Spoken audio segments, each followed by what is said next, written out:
আমরা কোথায় বাস করি? সূর্য একটি কি? সূর্য একটি কি?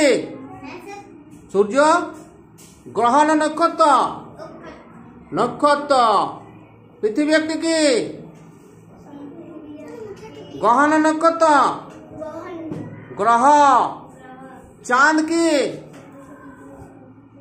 চাঁদ গ্রহ, নক্ষত্র না উপগ্রহ?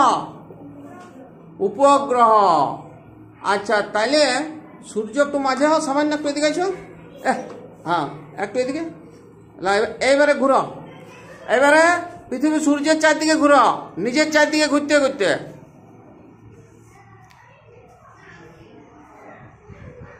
এই যে নিজের চারদিকে ঘুরছে, হ্যাঁ, একবার নিজের চারদিকে ঘুরলে কি হয়?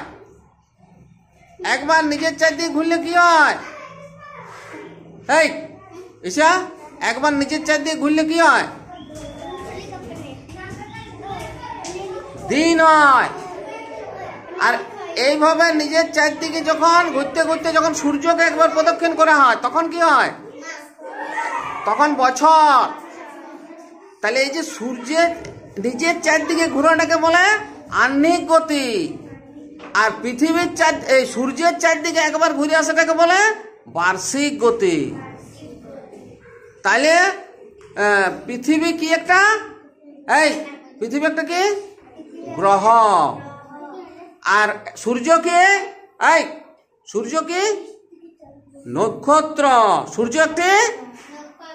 তাহলে পৃথিবী কার কাছ থেকে আলো পায়? সূর্যের কাছ থেকে আলো পায়। আচ্ছা, চাঁদ, তুমি ঘুরো পৃথিবীর চারদিকে। চাঁদ কিন্তু পৃথিবীর চারদিকে ঘুরছে। চাঁদ পৃথিবীর চারদিকে ঘুরছে। ইয়ার সময় লাগে 27 পূর্ণ 1-2 দিন। পৃথিবীর চারদিকে একবার ঘুরতে। হ্যাঁ, তাইলে চাঁদ হচ্ছে একটা কি? উপগ্রহ।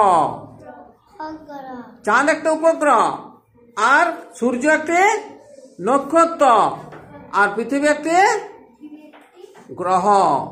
তাহলে এরকম কটি গ্রহ আছে? আর কই দিকে মাঝে দাঁড়াও। কটি গ্রহ আছে? 9টা গ্রহ আছে, কিন্তু এখন একটা প্লুটোটা ধরা হয় না, 8টি। তাইলে আমরা কোন গ্রহে বাস করি? পৃথিবী গ্রহে বাস করি। চাঁদের নিজস্ব আলো আছে? না। চাঁদ কার কাছ থেকে আলো পায়? সূর্যের কাছ থেকে আলো পায়। তো এই যে চাঁদ যখন